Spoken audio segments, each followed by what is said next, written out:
ഹരിശ്രീ ഗണപതയേ നമ. അവിഘ്നമസ്തു. ഓം നമോ ഭഗവതേ വാസുദേവായ. ശ്രീകൃഷ്ണ പരമാത്മനേ നമ. ഓം ഗുരുബ്രഹ്മ ഗുരുർവിഷ്ണു ഗുരുർദേവോ മഹേശ്വര ഗുരു സാക്ഷാത് പരബ്രഹ്മ തസ്മൈ ശ്രീ ഗുരവേ നമ. എല്ലാ ദൈവമക്കൾക്കും എൻ്റെ വിനീതമായ പ്രണാമം. എല്ലാവർക്കും ഈശ്വരകൃപയും ശാന്തിയും സമാധാനവും ആയുരാരോഗ്യവും രോഗശാന്തി എല്ലാ നന്മകളും ഉണ്ടാകണമെന്ന് പ്രാർത്ഥിക്കുന്നു. ഓം ലോക സമസ്ത സുഖിനോ ഭവന്തു. മക്കളെ, നിങ്ങളെല്ലാവരുടെയും കമൻസുകൾ ഞാൻ ഭഗവാനിൽ അർപ്പിച്ചു. എല്ലാവർക്കുടെയും പേര് ഇനി ദിവസം പറയാം. ഓം ലോക സമസ്ത സുഖിനോ ഭവന്തു. ഭഗവാൻ പരമാത്മാവ് നിർഗുണ ഗുണത്തിന് അതീതനായതുകൊണ്ട് നിർഗുണനാണ് പരമേശ്വരൻ. നിഷ്കള ബ്രഹ്മമാണ്, സനാതനനാണ്, ആദി മധ്യ അന്തനാണ്. ആദിയാണോ മധ്യനാണോ അന്തനാണോ ഏതാണെന്നൊന്നും ആർക്കും അറിയില്ല. എങ്ങനെ എപ്പോൾ ഉണ്ടായെന്നോ ഒന്നും ഇവിടെ ഉള്ളതായതുകൊണ്ട് ഒന്നും ആർക്കും അറിയാൻ കഴിയാത്ത ഒരു പരബ്രഹ്മമാണ്. നിത്യനിരാമയനാണ്, ശാശ്വതമായ പരബ്രഹ്മമാണ്, നിരാകാരനാണ്. പിന്നെയോ അകം പുറം സർവത്തിൻ്റെയും അകത്തും പുറത്തും സർവത്ര വ്യാപ്തമായി നിറഞ്ഞ് കവിഞ്ഞ് ലോകമെമ്പാടും നിറഞ്ഞ വ്യാപ്തമായി എല്ലായിടവും നിറഞ്ഞ പരബ്രഹ്മമാണ്. അതും ഭഗവാൻ സ്വയം പ്രകാശനാണ്. എല്ലാ ആദിത്യനെയും നക്ഷത്രങ്ങളെയും നമുക്ക് എല്ലാവർക്കും പ്രകാശം തരുന്ന ഭഗവാൻ എന്നാണ്. ജനിമൃതിരഹിതനാണ്. മരണവും ഇല്ല. മരണം ഉണ്ടാണ് ജനനം വേണമല്ലോ. ജനനം ഇല്ല ഉണ്ടെങ്കിലല്ലേ മരണം ഉണ്ടാകും. അപ്പോൾ ജനിമൃതിരഹിതൻ, ജനന മരണങ്ങളില്ലാത്ത ഭഗവാൻ നിർവികാരനാണ്. വികാരമില്ലാത്ത പരബ്രഹ്മ. കാരണം അരൂപിയാണല്ലോ. ഈ പ്രകൃതിയാണ് അമ്മ. ഭഗവാന്റെ പിതാവ് മാതാവും നമുക്കുണ്ട്. നമുക്ക് പ്രകൃതിയാണ് നമ്മുടെ അമ്മ, മഹാമായ. നമുക്ക് ശരീരം തന്നതും.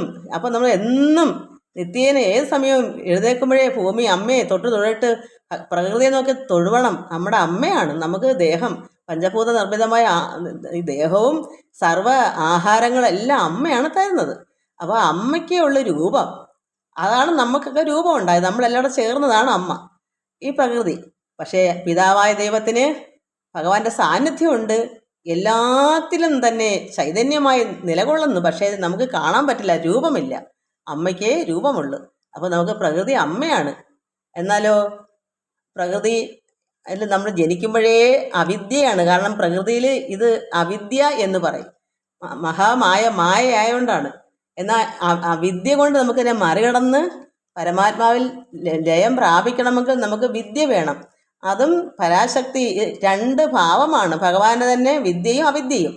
അത് പ്രകൃതി അവിദ്യയാണെങ്കിൽ പ്രകൃതിയിൽ നിന്ന് വിദ്യ കൊണ്ട് മറികടന്നിട്ട് നമുക്ക് ഭഗവാന്റെ തന്നെ ചേർന്ന് മുക്തനാവാൻ പറ്റണം. മുക്തനാവണമെങ്കിൽ നമുക്ക് അറിവ് നേടണം. അതിനാണ് ഭാഗവതം ഉടനീളം നമ്മൾ എന്നും കുറച്ച് നാളിൻ്റെ പഠിക്കുക. ആരൊക്കെ ഇതെന്ന് വിരക്തി നേടുന്നു എന്ന് നോക്കിയാൽ എനിക്കറിയാൻ പറ്റുന്നില്ല. നിങ്ങൾ കമൻസ് ചെയ്യുന്നുമില്ല. മുക്തനാകുന്നുണ്ടോ എന്ന് നിങ്ങൾ തന്നെ ഇത് മനസ്സിലാക്കണം. എത്രത്തോളം നിങ്ങൾക്ക് വിരക്തി വരുന്നു. പ്രായം അത്രത്തോളം ആയി വരുമ്പോൾ നിങ്ങൾക്ക് ഇതിൽ നിന്നെല്ലാം മുക്തനായി വന്നെങ്കിലേ നമുക്ക് ഭഗവാനിൽ എത്തിപ്പിടിക്കാൻ പറ്റൂ എന്നുള്ളത് നമ്മൾ മനസ്സിലാക്കണം. നമുക്ക് ഒരു സ്തുതിപ്പ് ഞാൻ തന്നെ സ്വന്തമായി പാടുന്നൊരു ഭഗവാൻ നിർഗുണമായ ഈശ്വരനെ പറ്റിയുള്ള. നിർഗുണ ബ്രഹ്മമേ നിഷ്കള ബ്രഹ്മമേ സച്ചിന്മയനേ സനാതനനേ. നിർഗുണ ബ്രഹ്മമേ നിഷ്കള ബ്രഹ്മമേ സച്ചിന്മയനേ സനാതനനേ. ആദിമധ്യാന്തനേ നിത്യനിരാമയനേ ശാശ്വത ബ്രഹ്മമേ നിരാകാരനേ. ആദിമധ്യാന്തനേ നിത്യനിരാമയനേ ശാശ്വത ബ്രഹ്മമേ നിരാകാരനേ. അകംപുറം നിറഞ്ഞവനേ സ്വയം പ്രകാശിതനേ. അകംപുറം നിറഞ്ഞവനേ സ്വയം പ്രകാശിതനേ ജനിമൃതിരഹിതനേ നിർവികാരനേ. അകംപുറം നിറഞ്ഞവനേ സ്വയം പ്രകാശിതനേ ജനിമൃതിരഹിതനേ നിർവികാരനേ. നിർഗുണ ബ്രഹ്മമേ നിഷ്കള ബ്രഹ്മമേ സച്ചിന്മയനേ സനാതനനേ. നിർഗുണ ബ്രഹ്മമേ നിഷ്കള ബ്രഹ്മമേ സച്ചിന്മയനേ സനാതനനേ. അരൂപിയായിരിക്കുന്ന പരബ്രഹ്മത്തെ പറ്റിയാണ് നമ്മൾ ചൊല്ലിയത്. ആ ഭഗവാൻ പരമാത്മാവാണ് കൃഷ്ണനായിട്ട് അവതരിച്ചേക്കുന്നത് നമ്മൾ മനസ്സിലാക്കണം.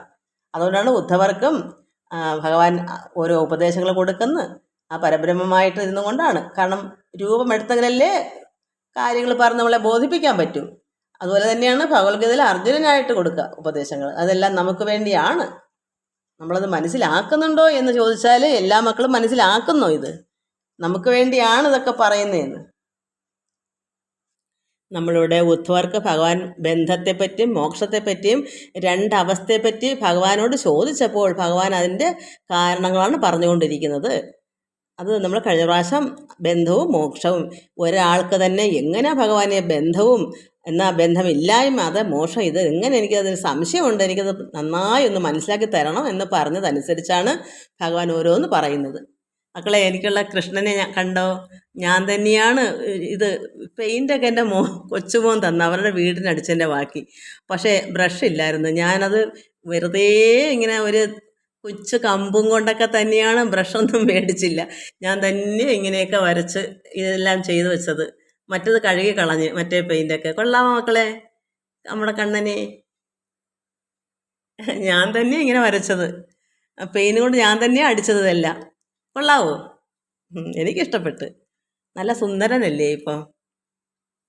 നമുക്ക് വായിക്കാം. നമുക്ക് കഴിഞ്ഞ പ്രാവശ്യം നമ്മൾ വായിച്ചത് ഇന്ന് തെളിച്ചൊന്നുമില്ല. കാരണം ഇവിടെ മുക്തനെ പറ്റിയും ഒക്കെയാണ് പറയുന്നത്. എവിടം തൊട്ടാണ്?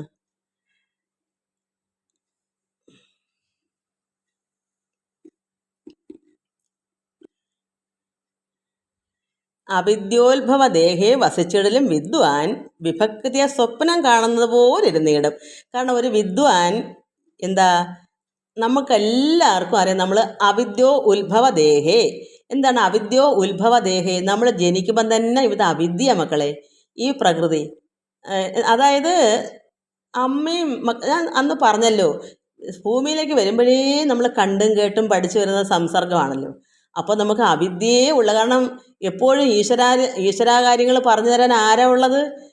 എപ്പോഴും ഇവിടെ കണ്ടും കേട്ടിരിക്കുന്നതെല്ലാം പ്രകൃതിയിലുള്ളതല്ലേ കണ്ടും കേട്ടും പഠിക്കുക. അത് അമ്മയിൽ നിന്നും അന്യ ആൾക്കാരെ കയ്യിൽ നിന്നാലും എവിടെ നിന്നാലും നമ്മൾ പഠിക്കുന്നതെല്ലാം കണ്ടും കേട്ടും പഠിക്കുന്നതെല്ലാം അവിദ്യ. അതുകൊണ്ട് ഇവിടെ പറഞ്ഞ അവിദ്യോ ഉത്ഭവ ദേഹേ വസിച്ചിടലും വിദ്വാൻ എന്ത് ചെയ്യുന്നു? ഒരു വിദ്വാൻ ഇത് കണ്ട് മനസ്സിലാക്കുന്നത് എങ്ങനെയാ? വിഭക്തിയ സ്വപ്നം കാണുന്നത് പോലെ ഇരുന്നിടും. ബുദ്ധിമാന്മാരങ്ങനെയാ. ഇതൊക്കെ ഇത് വിരക്തി നേടുന്ന ഒരാൾ ഇതൊക്കെ കണ്ടിട്ട് എന്താ സ്വപ്നം കണ്ടിട്ട്, ഞാൻ അന്നേരം പറഞ്ഞില്ലേ, ഒരു ടി വിയുടെ മുമ്പിൽ നിന്ന് കണ്ടുകൊണ്ടിരുന്നാലും അദ്ദേഹത്തിൻ്റെ ഉള്ളത്തിലേക്ക് അത് മനസ്സിൽ ചെല്ലത്തില്ല. കാരണം പരമാത്മാവെ തന്നെ മനസ്സിൽ ലയിച്ചിരിക്കുന്ന ഒരു വ്യക്തിക്ക് ഇവിടെ വിരക്തനായിരിക്കുന്ന ഒരു വിദ്വാനാണ് അങ്ങനെ. സാധാരണ നമുക്കത് പറ്റാത്തത് നമുക്കത് സ്വായത്തമാക്കാത്തത് കൊണ്ടാണ്. നമ്മളത് മനസ്സിലാക്കി സാധകം ചെയ്ത് അങ്ങനെ വിരക്തി നേടണം. അല്ലെങ്കിൽ എന്തിനാ വെറുതെ? ഈശ്വരങ്ങളിലേക്ക് ലയം പ്രാപിക്കണമെങ്കിൽ വിരക്തി വന്നേ പറ്റൂ. അതുകൊണ്ട് അവിദ്യോത്ഭവ ദേഹയെ നമ്മൾ വസിച്ചാലും നമ്മൾ അറിവില്ലായ്മയിൽ തന്നെ ഇവിടെ കഴിഞ്ഞുകൂടി വന്നാലും ഒരു വിദ്വാൻ നമ്മൾ എന്ത് ചെയ്യണം? ഇതൊക്കെ ഈ പ്രപഞ്ചം ഇതെല്ലാം സ്വപ്നമാണ്. സ്വപ്നം കണ്ട് ഉണരുമ്പോൾ അതൊന്നും ഇല്ലാത്തതുപോലെയാണ്. ഈ പ്രപഞ്ചം നിത്യമല്ല. അതുകൊണ്ട് അതിൽ തന്നെ നമ്മൾ ബന്ധപ്പെട്ട് കിടക്കണ്ട, അതിൽ നമുക്ക് മനസ്സ് വെച്ച് ഉറപ്പിക്കണ്ട. ഇത് ശാശ്വതമല്ല. അതുകൊണ്ട് നമുക്കതിൽ നിന്ന് വിരക്തി നേടി വരണം.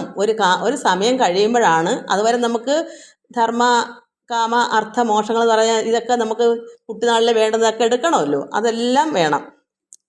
മോഹത്തെ ത്യജിച്ച് ഇരുന്നിടുക കാരണത്താൽ. എന്താണ്? മോഹത്തെ ത്യജിച്ചിരിക്കുകയാണ് ഒരു വിദ്വാൻ. അതുകൊണ്ടാണ് സ്വപ്നം കാണുന്നത് പോലെ ഇരിക്കുന്നത്. എല്ലാവർക്കും അത് പറ്റില്ല. അതായി പതുക്കെ നമ്മളങ്ങനെ പതുക്കെ എന്ന് വെച്ചാൽ എൻ്റെ സമയം ചെറുപ്പകാലത്തെല്ലാം വിരക്തി നേടാൻ പറ്റില്ല. മക്കളും പിന്നെ അവരുടെ കാര്യങ്ങളൊക്കെ കഴിഞ്ഞ് വരുമ്പോൾ നമുക്ക് 10 60 വയസ്സൊക്കെ ആകുമ്പോൾ നമുക്ക് പറ്റുമല്ലോ.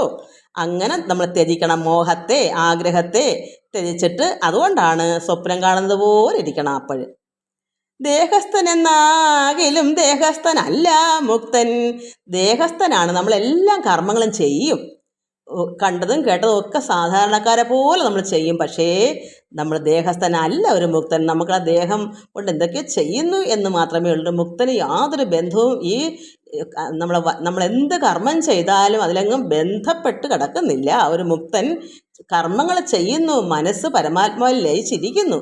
ഞാൻ ചെയ്യുന്നു എന്നുള്ള തോന്നൽ ഉണ്ടാവുന്നെങ്കിൽ മാത്രമേ ബന്ധനം ഉണ്ടാവൂ. ഇന്ദ്രിയങ്ങളെ കൊണ്ടും ഗുണങ്ങൾ കൊണ്ടും പിന്നെ ഇന്ദ്രിയാർത്ഥങ്ങളിലും ഗുണങ്ങളിലും അഹങ്കരിച്ചിടാതെ അറിഞ്ഞ് അന്യഭാവത്തെ ത്യജിച്ചിരിക്കും അവിക്രിയനായി സദാ സത്തായവൻ. ഇതിലൊന്നും വികാരമില്ലാതിരിക്കും ഒരു നല്ല ഒരു വിദ്വാൻ, സത്തായവൻ, ഒരു സാത്വികനായ ഒരു ഭക്തൻ. എന്താ അഹങ്കാരമില്ല. ഇന്ദ്രിയങ്ങളെ കൊണ്ട് ഗുണങ്ങൾ കൊണ്ട് നമുക്ക് ഈ പ്രപഞ്ചത്തിന് ഗുണങ്ങളുണ്ട്. ഏത് രജോ ഗുണമായാലും സത്വഗുണമായാലും നമ്മളെ ഗുണം കൊണ്ടാണ്. എന്നാൽ പരമാത്മാവിന് ഗുണങ്ങൾ വല്ലതുകൊണ്ടോ? ഭഗവാൻ ഇത് യാതൊന്നുമില്ല. ഭഗവാന്റെ ഭാര്യയായിരിക്കുന്ന പ്രകൃതിക്ക് മാത്രമേ ഗുണമുള്ളൂ. നമ്മളെല്ലാം പ്രകൃതിയാണ്. നമ്മൾ ഓരോ പുരുഷനും മൃഗങ്ങളായാലും എല്ലാം, സ്ത്രീയും പുരുഷനും എല്ലാം പ്രകൃതി, ഈ മഹാമായയിൽ നിന്നുണ്ടായത്. നമുക്ക് മാത്രമേ രൂപമുള്ളൂ, പരമാത്മാവിന് രൂപമില്ല. അതുകൊണ്ട് ഭഗവാൻ എന്തുകൊണ്ട്? അതുകൊണ്ട് ഇന്ദ്രിയങ്ങളുമില്ല, വികാരങ്ങളുമില്ല. ദേഹം ഉണ്ടെങ്കിലല്ലേ ഇതൊക്കെ ഉണ്ടാവും. ഇതൊന്നുമില്ല. പരമാത്മാവ് എന്താണ്? പ്രകാശമുള്ള ഒരു പരമാത്മാവാണ്. അതായത് ആനന്ദ സ്വരൂപനാണ്. നമ്മളിലെല്ലാം ഉണ്ട് താനും. നമ്മളെല്ലാം സുഖമായി ഇരിപ്പുണ്ട്. പക്ഷേ നമ്മൾ അറിയുന്നില്ല. നമ്മൾ അദ്ദേഹത്തിനെ നമ്മൾ അറിഞ്ഞു കഴിഞ്ഞാലോ നമ്മളും പ്രകാശിച്ചുകൊണ്ടിരിക്കും. നമ്മൾ ആനന്ദമായിട്ട് നമ്മൾ സുഖമായിട്ടിരിക്കും. പരമാത്മ ലയിച്ച് തന്നെ ഇരിക്കും. പക്ഷെ നമ്മൾ അറിയുന്നില്ല. ഈ പ്രകൃതിയായിരിക്കുന്ന ഈ അവിദ്യയിൽ നിന്ന് നമ്മൾ വിദ്യ കൊണ്ട് മറികടക്കണം. അങ്ങനെ മറികടന്നാൽ മാത്രമേ നമുക്ക് പിതാവുമായിട്ട് ബന്ധനം, അതുവരെ നമുക്ക് അറിഞ്ഞുകൂടാ. ഈ ലോക വിഷയത്തിൽ നിന്ന് ബന്ധം അറ്റിട്ട് വേണം പരമാത്മാവിൽ നമ്മൾ ചേർന്ന് ലയം പ്രാപിക്കാൻ, ഈ ഒരു യോഗിയായി തീരാൻ. അതുകൊണ്ട് ഇന്ദ്രിയങ്ങളെ കൊണ്ടും ഗുണങ്ങൾ കൊണ്ടും പിന്നെ ഇന്ദ്രിയാർത്ഥങ്ങളിലും ഗുണങ്ങളിലും അഹങ്കരിച്ചിടാതെ അറിഞ്ഞ് അന്യഭാവത്തെ ത്യജിച്ചിരിക്കും വികാരമില്ലാത്തൊരു സത്തായവൻ, ഒരു സത്വഗുണവാൻ. അങ്ങനെയാണ്. ഒരഹങ്കാരവുമില്ല, അന്യഭാവത്തെ ഒന്നുമില്ല. സ്വന്തമായ ഒരു സ്വപ്നം കണ്ടതുപോലെ ഇങ്ങനെ ഒരു ഭാവം. കർമ്മങ്ങളൊക്കെ ചെയ്യും, യാതൊരു ആഗ്രഹവും ഇല്ലാത്ത കർമ്മങ്ങളാണ് ചെയ്യുക. നല്ല നല്ല കാര്യങ്ങൾ എന്തൊക്കെ ചെയ്യും. ചെയ്യാണ്ട് ശരീരം ഉള്ളിടത്തോളം കാലം കർമ്മങ്ങൾ ചെയ്യാണ്ടിരിക്കാൻ പറ്റത്തില്ല. അതുകൊണ്ട് ഒരു അഹങ്കാരമില്ല. എന്താ കാരണം? ഉള്ളം നിറച്ച് ഭഗവാനാണ്. ഞാനെന്ന ഭാവമില്ല. ഞാനായവനാണ് ഉള്ളിലിരിക്കുന്നത്. അതുകൊണ്ടാണ് ആ പരബ്രഹ്മത്തെ തന്നെ ലയിച്ചിട്ടുകൊണ്ടാണ് അദ്ദേഹം വല്ലതൊക്കെ ചെയ്യുക. അതുകൊണ്ട് അദ്ദേഹത്തിന് യാതൊരു അഹങ്കാരവുമില്ല. അവിക്രിയനായി ഒരു വികാരമില്ലാതെ സദാ എപ്പോഴും സത്തായവനാണ്. ദൈവാധീനമായുള്ളൊരീ ശരീരത്തിൽ ഗുണഭാവ കർമ്മണ വർത്തമാനനായിരുന്നാലും ബുധനായ അവൻ അത് കർത്താവാകുന്നു ഞാനെന്ന് അധികം ബന്ധിക്കയില്ല. അതിനാൽ ബദ്ധനല്ല. ഒരിക്കലും ഞാൻ ചെയ്യുന്നു ഈ കർമ്മങ്ങൾ, കർത്താവ് ഞാനാണിതൊക്കെ ചെയ്യുന്നുള്ള ഒരു തോന്നലും ഒരു സത്വാൻ, ഒരു ബുധനില്ല. അതുകൊണ്ട് അദ്ദേഹം എന്ത് ചെയ്യുന്നു? ബദ്ധനല്ല. അതുകൊണ്ട് അയാൾ മുക്തനാകുന്നത് അങ്ങനെയാണ്. ഞാനിതൊക്കെ ചെയ്തു, എൻ്റെ ഭാര്യ, മക്കൾ, കുടുംബം, ഞാൻ ഇത്രയൊക്കെ ചെയ്യുന്നു എന്നൊരു ഭാവം ഈ പറഞ്ഞ വ്യക്തിക്കില്ല. അതുകൊണ്ടാണ് അദ്ദേഹം യാതൊന്നിലും ബദ്ധനാവാത്തത്. ഞാൻ ചെയ്യുന്നു എന്ന തോന്നലുണ്ടെങ്കിലല്ലേ ബദ്ധനാവൂ. പരമാത്മാവാണ് ഉള്ളിൽ വസിക്കുന്നതും ആ ഭഗവാനാണ് ഇതൊക്കെ ചെയ്യുന്നതെന്നും മനസ്സിൽ യാതൊന്നും അന്യഭാവം ഇല്ലാത്തൊരു വ്യക്തി സ്വപ്നം കണ്ടതുപോലെ ഇരിക്കുന്നു. എന്തൊക്കെ കർമ്മങ്ങൾ ചെയ്യുന്നു, പക്ഷേ സ്വപ്നം കണ്ട് ഉണരുന്നത് പോലെ അദ്ദേഹം ഒന്നും ചെയ്തിട്ടില്ലാത്തതുപോലെ. അപ്പോൾ അദ്ദേഹത്തിന് എങ്ങനെ ബദ്ധനാവാൻ പറ്റും? അദ്ദേഹത്തിന് മുക്തനാവാനല്ലേ പറ്റൂ. നമ്മൾ ഇതുപോലെ ആകണം. അപ്പോൾ അതുകൊണ്ട് ബുധനായവൻ അത് കർത്താവാകുന്നു ഞാനെന്ന് ഞാൻ ചെയ്യുന്നുള്ള ഭാവമില്ല. അതുകൊണ്ട് എന്ത് വരുന്നു? ബന്ധിക്കയില്ല. അതുകൊണ്ട് അവൻ ബദ്ധനുമല്ല. അതുകൊണ്ടാണ് ഭഗവാൻ ഉദ്ധവർക്ക് കൊടുക്കുന്ന ഈ ഉപദേശങ്ങൾ. ഭഗവാനോട് ചോദിച്ചു, എന്താ ഒരു ശരീരം അവിദ്യയിലല്ലേ ഇവിടെ? ഇത് അവിദ്യ എന്താണ്? വിദ്യ എന്താണ്? എന്താണ് മുക്തനും ബന്ധനും എന്താണ്? ഇതിനെപ്പറ്റി ഒന്ന് ഒരാൾ എങ്ങനെ ബദ്ധനും മുക്തനും ആകും? ഇത് ആർക്കെങ്കിലും പിടികിട്ടൂ? അതുകൊണ്ടാണ് ഉദ്ധവർ ചോദിച്ചത്, എന്താ ഭഗവാനെ അങ്ങനെ ഇത് പറയുന്നത്? ഒരാൾ എങ്ങനെ ബദ്ധനും എങ്ങനെ മുക്തനും ആകും? അപ്പോൾ ഒരു സമയം നമ്മളെല്ലാം ബദ്ധനമാണ്. എല്ലാം എൻ്റേതെന്ന് പറഞ്ഞ് പിടിച്ചു വെക്കുന്നൊരു കാലമുണ്ട് ചെറുപ്പകാലത്ത്. അന്നേരം എല്ലാത്തിനും ബദ്ധനായി കിടക്കും. നമ്മൾ പോകെ പരമാത്മാവിൽ ലയം പ്രാപിച്ച് ഭഗവാനോട് ചേർന്ന് വരുമ്പോൾ ഈ ലോക ചിന്തയിൽ നിന്നെല്ലാം വിടുതൽ പ്രാപിക്കും. നമ്മൾ മുക്തനായി മാറണം. ഈ വണ്ണം വിരക്തനായി ശയനാസനാടന പ്രവൃത്തോന്മജ്ജനേബി ദർശനസ്പർശനേബി ഘ്രാണഭോജന ശ്രവണാദികളിലും തഥാ മാനേന ബന്ധിക്കയിലൊട്ടുമേ മുക്തൻ നൂനം. എപ്പോഴും കിടക്കയിലും ഇരുത്തയിലും നടത്തയിലും പ്രവൃത്തിയിലും മജ്ജനം കുളിക്കുമ്പോഴും ദർശനം കാണുമ്പോഴും സ്പർശനം തൊടുമ്പോഴും ഘ്രാണം മണക്കുമ്പോഴും ഭോജനം എന്താ ഭക്ഷിക്കുമ്പോഴും ശ്രവണം കേൾക്കുമ്പോഴും തഥാ എപ്പോഴും മാനേന എന്ത് ചെയ്യുന്നു ബന്ധിക്കയിലോട്ടുമേ മുക്തൻ. ഒന്നിലും ബന്ധനമില്ല. എന്ത് ചെയ്യുമ്പോഴും സദാസമയവും പരമാത്മാവിൽ ലയം പ്രാപിച്ചിരിക്കുന്നതാണ് മുക്തൻ. അതുകൊണ്ട് ഈ നടന്നപ്പോഴും ഒന്നും എപ്പോഴും ഭഗവാൻ തന്നെ ശരണം. അതുകൊണ്ട് അദ്ദേഹം ഒന്നിലും ബദ്ധനല്ല. കർമ്മങ്ങളെല്ലാം ഇതുപോലെ ചെയ്താലും പ്രകൃതി ഗുണയുധനെങ്കിലും അസംയുക്തൻ ജഗതി യഥാ സവിത അനിലാകാശങ്ങൾ പോൽ ബദ്ധമില്ലാതെ ഇരുന്നിടുന്നു മുക്തൻ സദാ. ഒരു മുക്തൻ എപ്പോഴും എങ്ങനെ ഇരിക്കുന്നു? ആകാശം സവിതം, സൂര്യൻ, അനിലൻ, കാറ്റ്, ആകാശം പോലെയാണ്. എങ്ങനെയാ? പ്രകൃതി ഗുണയുധനെങ്കിലും സംയുക്തൻ അല്ല അസംയുക്തൻ. പ്രകൃതി ഗുണമാണ് എങ്കിലും അസംയുക്തൻ എങ്ങനെ ഇരിക്കണം? ജഗത്തില് സവിത, സൂര്യൻ എങ്ങനെയാ? കാറ്റെങ്ങനെയാ? അത് വായു. പിന്നെ ആകാശം എങ്ങനെയാ? അതുപോലെ വേണം. ബന്ധമില്ലായിരിക്കണം. ആകാശത്തിന് ആരോടും ബന്ധമില്ല, വായു ആരോടും ബന്ധമില്ല. പിന്നെ ആദിത്യനും ആരോടും ബന്ധമില്ല. ആദിത്യൻ എല്ലാവർക്കും പ്രകാശം കൊടുക്കുന്നു, രശ്മി എല്ലായിടും ചെല്ലും. പക്ഷേ ആദിത്യന് ആരുമായിട്ടൊരു മമതയോ ബന്ധമുണ്ടോ? ഇല്ല. പിന്നെ വായുവിന് എവിടെങ്കിലും അത് സഞ്ചരിച്ചുകൊണ്ടേ ഇരിക്കുന്നു, എവിടെങ്കിലും ബന്ധനമുണ്ടോ? ഒരു കെട്ടുമില്ല. ആകാശത്തും അതുപോലെ ആകാശവും ഈ വായുവായിട്ട് എന്തെങ്കിലും ബന്ധനമുണ്ടോ? വായു നന്നായി സഞ്ചരിക്കുന്നു, പക്ഷെ ആകാശത്ത് ഒട്ടി നിൽക്കുന്നോ? ഇല്ല. അതുപോലെ വേണം നമ്മൾ എന്ത് കർമ്മങ്ങൾ ചെയ്താലും വായു സഞ്ചരിക്കുന്നത് പോലെ തന്നെ നമ്മളും അതിലൊന്നും ബന്ധനമില്ലാതെ തന്നെ കർമ്മം ചെയ്യണം. കാരണം വായു കർമ്മം ചെയ്യുന്നു, പിന്നെ ആദിത്യൻ കർമ്മം ചെയ്യുന്നു, എല്ലാവരെയും പ്രകാശിപ്പിക്കുന്നു. അദ്ദേഹത്തിൻ്റെ കർമ്മം അദ്ദേഹം ചെയ്യുന്നു. എന്നാൽ ആരുമായിട്ടും മമതയോ ബന്ധനോ വല്ലതും ഉണ്ടോ? അതുപോലെ ഒരു ഭക്തൻ, ഒരു വിദ്വാനും ഇതുപോലെ തന്നെ വേണം, മുക്തനായിരിക്കണം. വിശദജ്ഞാനിയായി അസംഗബുദ്ധ്യാ ഛിന്ന സംശയബുദ്ധ്യാ ബുധൻ സ്വപ്നവൽ നാനാത്വത്തെ നിവർത്തിക്കുന്നു മുക്തൻ ഇന്ദ്രിയ മനോധിയ. പ്രവർത്ത സങ്കല്പങ്ങൾ മോഹിച്ചിട്ടവൻ പിന്നെ ദേഹസ്ഥൻ എന്നാകിലും തൽ ഗുണങ്ങളോടുകൂടെ ആഹന്ത വസിച്ചാലും ജീവൻ മുക്തനായിടും. അതായത് സംശയബുദ്ധിയ ഈ ബുധൻ എന്ത് ചെയ്യുന്നു?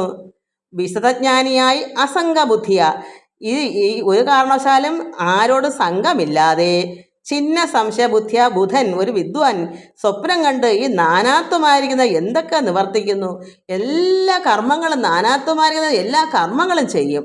എന്നാലോ ഇതെല്ലാം നിവർത്തിക്കുന്നു, അതിലങ്ങ് കെട്ടിട്ട് വയ്ക്കുന്നില്ല. സ്വപ്നം കാണുന്നത് പോലെയാണ് ബുധൻ. ഒരു ഭക്തൻ, ഒരു ജ്ഞാനി, സാധാരണക്കാരുടെ കാര്യമല്ല പറയുക, ഒരു യഥാർത്ഥ ജ്ഞാനിയാകുന്നവൻ ഇങ്ങനെയായിരിക്കണം. അവൻ എന്ത് ചെയ്യുന്നു? മുക്തൻ ഇന്ദ്രിയ മനോധിയ.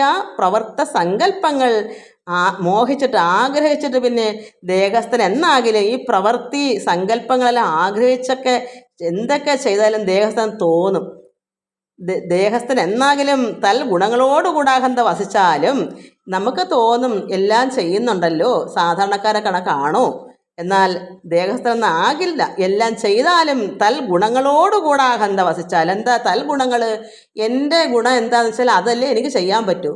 ഞാനിപ്പോൾ സൽക്രമം മാത്രമേ ചെയ്തുള്ളെങ്കിൽ അതിൻ്റെ സത്വഗുണമായിരിക്കും. രജോ ഗുണക്കാരനാണെങ്കിലോ സത്വഗുണം അല്ലാത്ത അദ്ദേഹത്തിൻ്റെ പ്രവൃത്തി ആ രജോ ഗുണമായിരിക്കും. ഇപ്പം ഒരു ദേഹസ്ഥനായ എന്ത് വരുന്നു?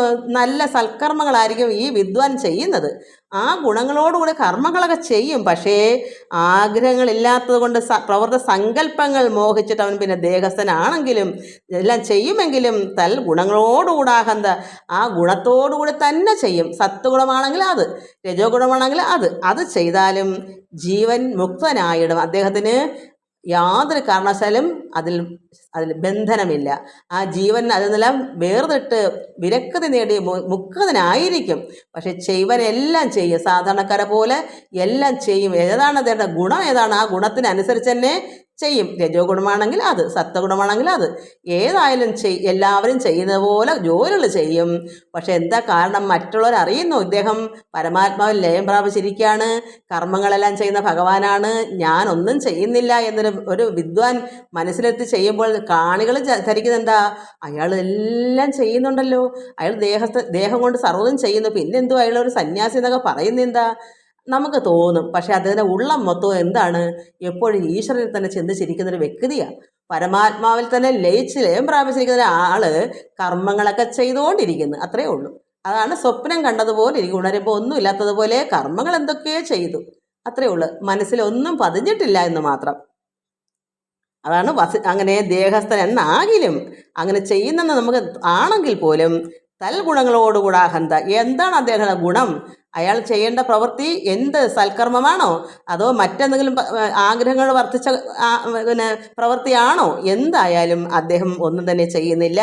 അതുകൊണ്ട് എന്ത് പറയുന്നു? ജീവൻ മുക്തനായിടും, ജീവന് യാതൊരു കെട്ടുമില്ല.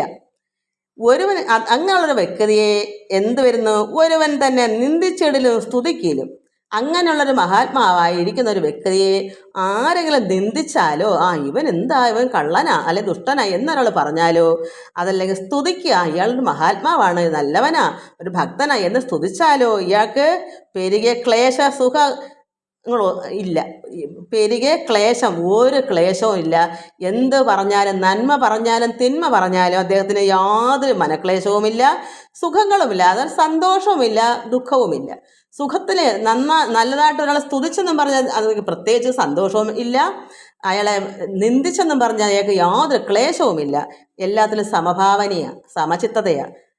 പെരുകിയ ക്ലേശ സുഖങ്ങളുമില്ല. അതിനാൽ അതുപോലെ തന്നെ പൂജിച്ചിടലുമില്ല, സന്തോഷം അവന് ഒട്ടും. ആരെങ്കിലും പൂജിച്ചാലോ കാരണം മഹാത്മാവല്ലേ, ഇദ്ദേഹത്തിനെ ഒരാൾ ആരെങ്കിലും വിളിച്ചുകൊണ്ട് പോയി സൽക്കരിച്ചെന്നിരിക്കട്ടെ, നല്ലൊരു മഹാത്മാ എൻ്റെ വീട്ടിലോട്ട് വന്ന് എന്തെങ്കിലും കാര്യം പറഞ്ഞു വിളിച്ചുകൊണ്ട് പോയി സൽക്കരിച്ചിരുത്തി നന്നായി സൽക്കരിച്ച് വേണ്ടതൊക്കെ കൊടുത്താൽ എന്ത് വരും? അദ്ദേഹത്തിന് ഒരു സന്തോഷവുമില്ല. എനിക്ക് ഇത്രയൊക്കെ ചെയ്തു തന്ന എന്നൊരു സന്തോഷമൊന്നും അദ്ദേഹത്തിൻ്റെ ഉള്ളത്തിലില്ല. കാരണം അദ്ദേഹത്തിൻ്റെ ഉള്ളത്തിൽ അത് പരമാത്മാവാണ്, അത് നിറച്ചിരിക്കുന്ന ഈശ്വരനാണ്. പിന്നെ ഇയാൾ എന്തിനു ചിന്തിക്കണം? ഈ ദേഹത്തിലിരിക്കുന്ന ഞാനെന്ന ഭാവം ഇല്ലല്ലോ. അത് ഞാനെന്നുള്ള രീതി ഉണ്ടെങ്കിലല്ല എന്നെ ഇന്നാലും സൽക്കരിച്ച്, അത് ഞാനെന്ന് തോന്നുന്നൊരു വ്യക്തിക്ക് മാത്രമേ ഞാനുള്ള അഹങ്കാരമുള്ളവർക്കേ അത് തോന്നൂ. ഈ ഞാനായവൻ പരമാത്മാവാണ് അവിടെ അതിൻ്റെ ഉള്ളത്തിൽ വസിക്കുന്നത് കൊണ്ട് ഇദ്ദേഹത്തിനെ ആര് സ്തുതിച്ചാലും നിന്ദിച്ചാലും സൽക്കരിച്ചാലും അത് പൂജിച്ചാലും പൂജിച്ചീടിലും പൂജിക്കാഞ്ഞാലുമില്ല ദുഃഖം ഒരു നാളും. പൂജിച്ചാൽ സന്തോഷവുമില്ല, പൂജിക്കാതിരുന്നാലോ ദുഃഖവുമില്ല. ഗുണദോഷങ്ങൾ രണ്ടും വർജിച്ചു സമതൃക്കായി. അപ്പോൾ ഗുണവും ദോഷവും വർജിച്ചു വയ്ക്കും. സന്തോഷിച്ചാലും സ്തുതിച്ചാലും പിന്നെ നിന്ദിച്ചാലും അതുപോലെ തന്നെ പൂജിച്ചാലും പൂജിക്കാതിരുന്നാലും അദ്ദേഹത്തിന് യാതൊരു ക്ലേശവുമില്ല, സന്തോഷവുമില്ല. എപ്പോഴും സമചിത്തതയാണ്, സമദൃക്കാണ്, അങ്ങ് സമദൃഷ്ടിയാണ്. എന്നിട്ട് അങ്ങനെ ഇരുന്നിട്ട് മുനിയായി അവൻ ഒന്നും ചെയ്യുകയില്ലെന്നുമേ. അദ്ദേഹത്തിന് അയാൾ മുനിയാ, മൗനമായിരിക്കും. അദ്ദേഹം ഒരു സാക്ഷാൽ പരമാത്മാവിന് തുല്യം, അഹം ബ്രഹ്മാസ്മി അല്ലേ, ഉള്ളം നിറച്ച് പരബ്രഹ്മമായി ലയിച്ചിരിക്കുന്നൊരു ഒരു മുനിയല്ലേ. അദ്ദേഹത്തിനെ ആര് നിന്ദിച്ചാൽ എന്താ, വന്ദിച്ചാൽ എന്താ, സ്തുതിച്ചാൽ എന്താ, സ്തുതിക്കാതിരുന്നാൽ എന്താ? അദ്ദേഹത്തിനെ അതുപോലെ തന്നെ സൽക്കരിച്ചാലോ പൂജിച്ചാലോ പൂജിക്കാതിരുന്നാലോ അദ്ദേഹത്തിന് എപ്പോഴും സമദൃഷ്ടിയാ, സമചിത്തതയാ, ഒന്നിലും പ്രത്യേകിച്ച് യാതൊന്നും തന്നെ തോന്നാത്തൊരു വ്യക്തിയാണ്. ഇന്ന് എവിടെയെങ്കിലും ആശ്രമത്തിലോ അങ്ങനെയൊക്കെ ഉള്ളവർക്ക് എവിടെയെങ്കിലും അങ്ങനെ ഉണ്ടോ? ഇത് ഇങ്ങനെ വരാൻ വലിയ പാടാണ്. എന്നിട്ടോ എന്നല്ല കുറഞ്ഞൊന്ന് ചൊല്ലുകയും ധ്യാനിക്കുകയും ഒന്നുമേ ചെയ്യുകയില്ല. അല്പം ഒന്ന് കുറഞ്ഞൊന്ന് ചൊല്ലുകയും അല്പം ധ്യാനിക്കുകയും ഒന്നുമേ ചെയ്തില്ല, ഒരു കുഴപ്പവും ഇല്ല. അദ്ദേഹം ഇതെല്ലാം നേടിക്കഴിഞ്ഞു, ഉള്ളം നിറച്ച് പരബ്രഹ്മമായി മാറിക്കഴിഞ്ഞു. പിന്നെ അദ്ദേഹം ധ്യാനിക്കുന്ന എന്തിനാ, പിന്നെ പ്രാർത്ഥിക്കുന്നത് എന്തിനാ? ഒന്നും ചെയ്യേണ്ടതായിട്ട് ഇല്ല തന്നെ. അതുകൊണ്ട് മുനിയായി അവൻ ഒന്നും ചെയ്യുകയില്ലെന്നും അദ്ദേഹത്തിന് യാതൊന്നും ചെയ്യേണ്ടതായിട്ടില്ല. എന്നല്ല കുറഞ്ഞൊന്ന് ചൊല്ലുകയും ധ്യാനിക്കുകയും ഒന്നുമേ ചെയ്യുകയില്ല. സാധുവായി എല്ലാ നാളും ആത്മാരാമനായ പരബ്രഹ്മണി സദാകാലം സ്വാത്മാനം ലയിപ്പിച്ചു സഞ്ചരിക്കുന്നു ബുധൻ വിദ്വാൻ. ഈ ഒരു മഹാജ്ഞാനി എന്ത് ചെയ്യുന്നു? സാധുവായി എല്ലാ നാളും ആത്മാരാമനായി അത് പരബ്രഹ്മത്തിൽ ലയം പ്രാപിച്ചുകൊണ്ട് ആത്മാവിൽ രമിച്ചും കൊണ്ട് പരബ്രഹ്മണി സദാകാലം എപ്പോഴും എന്ത് ചെയ്യുന്നു? സ്വാത്മാനം ലയിപ്പിച്ച് സഞ്ചരിക്കുന്നു. പരമാത്മാവിൽ തന്നെ വിലയം പ്രാപിച്ചു പരബ്രഹ്മണി എങ്ങനെയാ സഞ്ചരിക്കുന്നു. എല്ലായിടവും സഞ്ചരിക്കുക അദ്ദേഹം. മറ്റ് ജനങ്ങൾക്ക് വിശ്വമെല്ലാം സഞ്ചരിച്ച് ഒരു സാധുവായി സഞ്ചരിക്കുന്ന എന്തിനാ? ലോകം മൊത്തം സഞ്ചരിക്കുന്നതിനാ. എവിടെങ്കിലും ആർക്കെങ്കിലും ദാഹം ഉണ്ടെങ്കിൽ തീർത്തു കൊടുക്കണ്ടേ? ഇദ്ദേഹത്തിന് മാത്രം ദാഹം തീർന്ന് സന്തോഷിച്ചിരുന്നാൽ മതിയോ? ഏതെങ്കിലും കഷ്ടപ്പാടും ദുരിതങ്ങളും അനുഭവിച്ച് കഷ്ടത ആരും പറഞ്ഞു കൊടുക്കാനില്ലാതെ വിഷമിച്ചിരിക്കുന്ന ഭക്തജനങ്ങൾ എവിടെയെങ്കിലും ഉണ്ടെങ്കിൽ അവരിങ്ങനെ കാത്തിരിക്കും. ആര് കൊടുക്കും? ഇങ്ങനെയുള്ള മഹാത്മാക്കളെ ഭഗവാൻ എവിടെയെങ്കിലൊക്കെ ആക്കിയിരിക്കുന്ന ഒരുപാട് പേർക്ക് ഉപകാരം ചെയ്തു കൊടുക്കണ്ടേ? അറിവില്ലായ്മ കൊണ്ട് എത്രയോ പേർ ആത്മഹത്യ ചെയ്യുന്നു. എവിടെയെങ്കിലും ഒരാളെ രക്ഷിക്കാൻ പറ്റുമെങ്കിൽ അത്ര നല്ലതല്ലേ? അതുകൊണ്ട് ഈ വിദ്വാൻ എന്ത് ചെയ്യുന്നു? വെറുതെ ഇരിക്കുന്നില്ല. ആത്മാരാമനായി പരമാത്മാവിൽ രമിച്ചും കൊണ്ട് തന്നെ അദ്ദേഹം സദാകാലം സ്വാത്മാനം ലയിപ്പിച്ച് സഞ്ചരിക്കുന്നു. ലോകമെമ്പാട് സഞ്ചരിക്കുന്നു ഒരു ബുധൻ. ഇങ്ങനെയുള്ള മഹാത്മാവ് ബ്രഹ്മതൽപര ശ്രമം കൊണ്ടുള്ള ഫലം കേൾന്നു. എന്തിനാ അദ്ദേഹം ഇങ്ങനെ സഞ്ചരിക്കുന്നത്? എന്തിനു വേണ്ടിയാ സഞ്ചരിക്കുന്നത്? ബ്രഹ്മതൽപര ശ്രമം. ഭഗവാന് എന്താണ് താല്പര്യം? ബ്രഹ്മതൽപരം. ഭഗവാൻ എന്താണ്? ഭഗവാന്റെ ഭക്തമക്കൾ എവിടേക്കോ അറിവില്ലായ്മ കൊണ്ട് കഷ്ടപ്പെടുന്നത് ഭഗവാൻ അറിയാം. ലോകത്ത് ഒരുപാട് പേർക്ക് യഥാർത്ഥത്തെ അറിവില്ലായ്മ കൊണ്ട് സാധുവായ ഭക്തന്മാരുണ്ട്, ഉള്ളതിൽ ഭക്തിയുണ്ട്, പക്ഷേ യാതൊരു അറിവുമില്ലാതെ കഷ്ടപ്പെടുന്ന കുറേ മക്കൾ എവിടേക്കോ ഉണ്ട്. ഇങ്ങനെയുള്ള മഹാത്മാക്കൾ ബുധൻ സഞ്ചരിക്കുമ്പോൾ എവിടെങ്കിലൊക്കെ കണ്ടുകിട്ടും. ആവശ്യക്കാർക്ക് അന്വേഷിച്ച് പോകുന്നവർക്ക് കണ്ടു കിട്ടണ്ടേ ഇങ്ങനെ മഹാത്മാവിനെ? എന്തെങ്കിലും ആർക്കെങ്കിലും പറഞ്ഞു കൊടുക്കണമെങ്കിൽ ഇങ്ങനെയുള്ള ആളുകൾ വേണം ലോകത്ത്. എവിടെങ്കിലൊക്കെ ഈ ലോകം നന്നാക്കാൻ വേണ്ടി വിശ്വമൊത്തവും കറങ്ങി നടക്കുന്ന മഹാത്മാക്കൾ എന്തിനു വേണ്ടിയാ? ബ്രഹ്മതൽപര ശ്രമം കൊണ്ടുള്ള ഫലം കേൾന്ന്. എങ്ങനെയാ? അതായത് ഇങ്ങനെയുള്ള ഭക്തന്മാർ, ഇങ്ങനെയുള്ള മഹാത്മാക്കൾ സഞ്ചരിക്കുന്നത് ഭഗവാൻ തന്നെ. എന്താണ് ഭഗവാന്റെ ആഗ്രഹം? എന്താണ് അതിനുവേണ്ടി സഞ്ചരിക്കുന്നത്? എങ്ങനെയാണെന്നാണ് ഇവിടെ പറയുന്നത്. നിർമ്മലമായ തവ ഗോവിന് പുല്ലും നല്ല വൈക്കോലുമിട്ട് രക്ഷിച്ചിടുന്ന ശ്രമഫലം മിക്കതും തരും ക്ഷീരം കൊണ്ടല്ലോ കുടുംബത്തെ നീ പുലർത്തിയിടുന്നത് കൊണ്ടല്ലോ ശുദ്ധമോർക്ക. നമ്മളൊരു പശുവിനെ നിർമ്മലമായ തവ ഗോവിന്, പശുവിന്, നിർമ്മലമായ അങ്ങയുടെ ഒരു പശുവിന് പുല്ലും നല്ല വൈക്കോലും ഒക്കെ കൊടുത്ത് രക്ഷിക്കും. അതിനെന്തിനാ അവന് ചെയ്യുന്ന ശ്രമഫലം? ഒരു പശുവിനെ എന്തിനാ വളർത്തി നമ്മളതിനെ നല്ല ശ്രമം കൊടുത്ത് അതിനെ പുല്ലും വൈക്കോലൊക്കെ കൊടുക്കുന്നത് എന്തിനാ? ഒരു പശുവിനെ. അതിൻ്റെ ഫലം എന്താ? മിക്കതും തരും ക്ഷീരം. നമുക്ക് പാല് വേണം, അല്ലെങ്കിൽ നമ്മൾ പശുക്കളെ വളർത്തി കൊടുക്കൂ. നമ്മൾ അതിൻ്റെ ശുദ്ധമായ പാലിന് വേണ്ടിയിട്ടാണ് നമ്മൾ അതിനെ വളർത്തി പുല്ലും വൈക്കോലൊക്കെ കൊടുത്ത് രക്ഷിക്കുന്നത്. അപ്പോൾ അതെന്ത് ഫലം തരും? ക്ഷീരം തരും, പാല് തരും. മിക്കതും തരും ക്ഷീരം കൊണ്ടല്ലോ കുടുംബത്തെ നീ പുലർത്തിയിടുന്ന അതുകൊണ്ടല്ലോ ശുദ്ധമോർക്ക. അപ്പോൾ നല്ല അമൃതാകുന്ന പാല് നമുക്ക് കിട്ടാനാണ് നമ്മളതിനെ നന്നായി തീറ്റിപ്പോറ്റുന്നത്. അതുപോലെ ബ്രഹ്മതൽപര ശ്രമാൽ ഇതുപോലെ വിശ്വമെല്ലാം. അപ്പോൾ ഇതുപോലെ ഭഗവാന്റെ താല്പര്യ ശ്രമം എന്താ? ഭഗവാന്റെ താല്പര്യം ഇതുപോലെ വിശ്വമെല്ലാം നിർമ്മലമാക്കിയിടുന്നു മുക്തനാമൻ്റെ ഭക്തൻ. ഒരു പശു എങ്ങനെ നമുക്ക് അമൃതാകുന്ന പാല് തന്നെ നമ്മളെ രക്ഷിക്കുന്നത്? നമുക്കുള്ള കുടുംബം രക്ഷിക്കുന്നതൊക്കെ പശുവിൻ്റെ നിർമ്മലമായ പശു ഒരു കളങ്കം കൂടാതെ നമുക്ക് ഒരു മാലിന്യവും, അതായത് ഒരു കളങ്കവും ചേർക്കാതെ നമുക്ക് ശുദ്ധമായ പാല് തന്ന് നമ്മളെ രക്ഷിക്കുന്നു. അതുപോലെ ശുദ്ധമായ ഒരു ബ്രഹ്മതൽപരൻ എന്താ ലോകം മൊത്തം നടന്നു കൊടുക്കുന്നത്? നിർമ്മലമാക്കുന്നു ലോകം, വിശ്വം. ബ്രഹ്മതൽപര ശ്രമം ഇതാണ്. ഒരു പശു എങ്ങനെ നമുക്ക് ശുദ്ധമായ പാല് തരുന്നു, അതുപോലാണ് ഒരു മഹാത്മാവ്. ഒരു ശുദ്ധമായ ഒരു പശു എന്ത് തരുന്നു, എങ്ങനെ തരുന്നു?